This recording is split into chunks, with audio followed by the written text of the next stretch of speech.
you could focus on just the early years, the band struggling to get to that success. It took them a while to get there, because it wasn't instantaneous like it is in the film. That's how it is in the movie. Their first album just didn't do anything. It didn't sell at all, you know. Their second album did marginally better, mainly because they had 7 Seas of Rye, the song that they recorded for their first album. That was their first reasonably big single, and what made them big was like their live shows and Top of the Pops, even though they hated doing Top of the Pops. And then in late 74 they had Killer Queen, #1 around many places, big deal. And then eventually, after dealing with a bunch of legal bullshit from this from their management company, John Reed did swoop in, but that was later. That was 1975. John Reed said, okay boys, I'm gonna deal with the legal stuff, you go and make the best album you can. That was Night at the Opera, which has Bohemian Rhapsody, You're My Best Friend. So, Night at the Opera is where Queen really became successful, specifically with Bohemian Rhapsody. That's true. I didn't feel a bond that much. Once you get to the mid-70s and later 70s, especially the late 70s with News of the World, which is not even touched upon, that's where We Will Rock You actually came from. And just so you know, that was an era where he didn't have the mustache, he had not long hair like he did with Bohemian Rhapsody, but like a shorter haircut and wore those like skin-tight jumpsuit like outfits. That's the period where he didn't write Will Rock You. Brian did that story where he says, you know, the audience were singing along and it inspired me to create the song. That's how We Will Rock You came from, and that's where not Bohemian Rhapsody, that's where We Are the Champions also came from. Freddie wrote that song because of this one night where the audience just wouldn't stop singing, and as they left the stage, the audience sang a song to them. I actually forgot the song, but it touched them so much that they kind of didn't forget it, and so Freddie wrote We Are the Champions, Brian wrote We Will Rock You. And they had success, especially in 1980 with the Game album. That was their big album. And the big single off that was Another One Bites the Dust, which was recommended to be released as a single by Michael Jackson. And in the 1980s, if Michael Jackson says that's a single, it's a single. And yes, they touched upon Michael Jackson briefly, but they didn't touch upon Very briefly.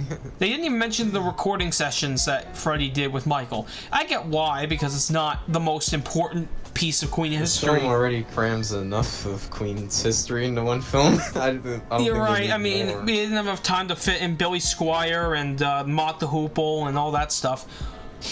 The one thing I will tell you, the biggest point of them coming to a head to just, you know, they were under pressure, was Hot Space. It was with No One Bites the Dust, it was a funk sounding single, big hit. Well, they decide, let's just mimic that sound for the next album. Well, at that point, disco was hitting a backlash. People were saying disco sucks. Bad time to release a disco record. So that was the problem with Hot Space, and that caused some slight internal conflict with the band. But just so you know, the band never broke up. Wait, so that's a myth in the movie? Here's what happened. They took a break. They would take breaks once in a while. And just another thing, Freddie is not the first member to go solo.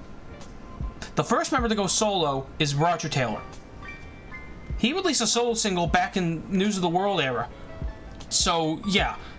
Members have gone solo. The way they framed it, it's not a total lie. It's just so they just did that to try and make a better like movie or thing. Yeah, exactly. Because if they went with like 100% reality, 6 months before that, Queen did 2 shows during the Rock in Rio festival to like 250,000 people a night, and it had just come off a world tour a month before Live Aid, so they wouldn't have broken up. Okay. But I get why they did that. Again, it's another one of those, I get it. Because it wouldn't be as dramatic if we said Freddie, a month later or two, he got the band back together to after doing a tour. With the I Want to Break Free video, that was banned from MTV. Oh, the one that... Yeah, okay, the one that was banned from MTV. Is because of the drag, because Americans didn't get drag at that point. Matt, I feel the need to pull you back a little and feel we're going down the Queen history rabbit hole with you. We are.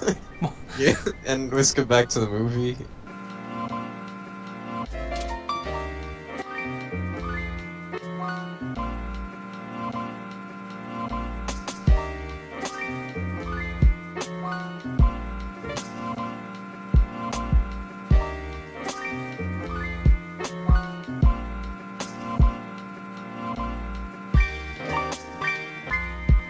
bye.